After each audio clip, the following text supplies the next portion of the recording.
Now this is something many of you have been waiting for. Let's get right into it. Now the reason why many of you want to see this is because it's well known reinstalling this timing chain cover can be a little tricky. This is by far the easiest way to reinstall this. Now right now on the engine, the notch on the end of the crankshaft is at roughly 12 degrees. And during the course of this work, replacing the timing chain, I also replaced the crankshaft sprocket. So this is the old one.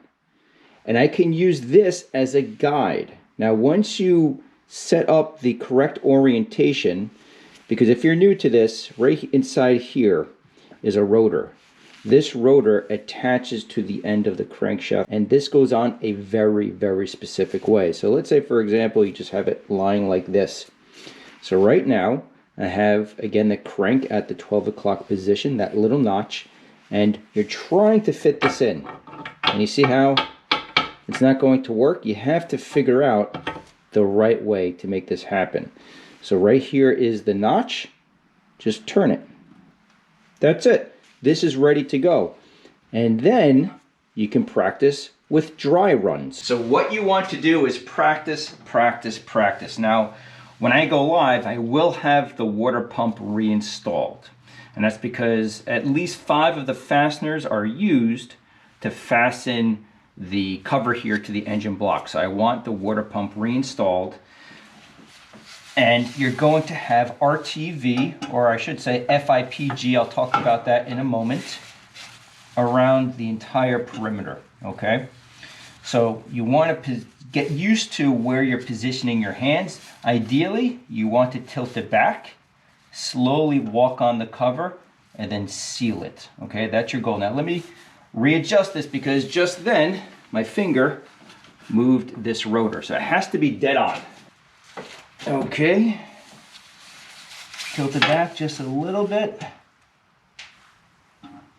Get used to the orientation slowly. Now the bottom of this pump is not touching the oil pan because you don't want the sealant to smear everywhere. But you see how it's still a little difficult? And there it goes. Okay? Now, if you're new here, this vehicle had a trouble code for P0016 for really a stretched timing chain. So everything is new here, new sprockets and everything else, and that's why I have the old one here. Now, if you don't happen to have the old sprocket and you're doing this job for whatever the reason, you're essentially moving this roughly, I mean, the manual says 15 degrees, but this is the orientation you're looking for, okay? So now we're ready to install the timing cover. Now a few things, I'm just going to go over the broad strokes. There's a lot to talk about here, but let me just give you the broad strokes of what you're trying to do here. First thing is the material. Now everyone is different regarding this. I'm using Toyota's FIPG. Now this is form in place gasket. It is a little pricey. The local dealership does have it in stock. It was almost $21 for a gasket maker. So that's a little pricey, but on the flip side, if you don't want to spend that kind of money, Permatex is the right stuff. I've had excellent results using this over time, but this is like 11, 12 bucks a bottle. But I want to recreate what Toyota used. Plus, when I removed this old timing cover, the seal was excellent. This is now 16, 17 years old, no leaks whatsoever, so I want to use the same product. Secondly, when you apply this, there is a few sections on the engine where the cylinder head meets the block. And you're applying the sealant directly to those locations to prevent any leaks. And then I've applied it directly to the timing cover along the perimeter, also underneath where the oil pan meets the cover. Now you can see I've even surrounded the circumference of the bolt holes with FIPG. I typically don't do that, but again, I want a really good seal. Then we can bring it over to the truck and mate everything up. Okay, here goes nothing. Do not want to mess this up. See, I'm tilting it because I don't want any sealant to get on the O-ring.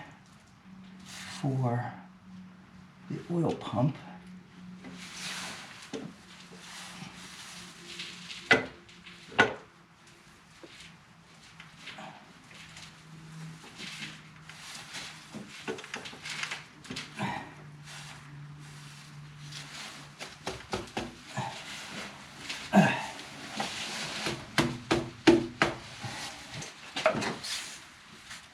And you have really about 15 minutes to get this all on here. So you have to move pretty quick.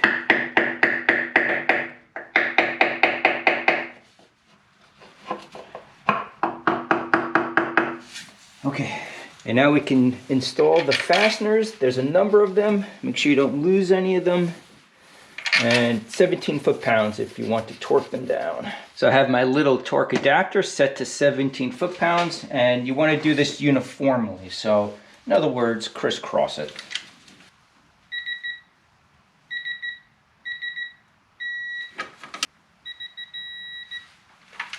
And this is what it looks like once everything is torqued down. You can see the gasket maker on the sides of the engine. Once this dries, I will scrape it off where the valve cover meets up here. I'll just scrape that off, but everything else looks to be really, really good. So we are certainly on our way. Last thing regarding this cover, now typically people just add sealant to the cover, but they do make a gasket. So brand new gasket, reinstall the cover, and we're on our way. So we are one step closer to starting this for the first time. I've already reinstalled the crank pulley. The engine is at top dead center, and all of the timing marks are perfect, right on the money. So in the next episode, we'll be cold starting this for the first time, making sure that it runs well. There are no leaks and no trouble codes. This had, if you don't recall, P0016. So we want to make sure that issue is resolved. So I hope you guys really tune in for that. And as always, thank you for watching.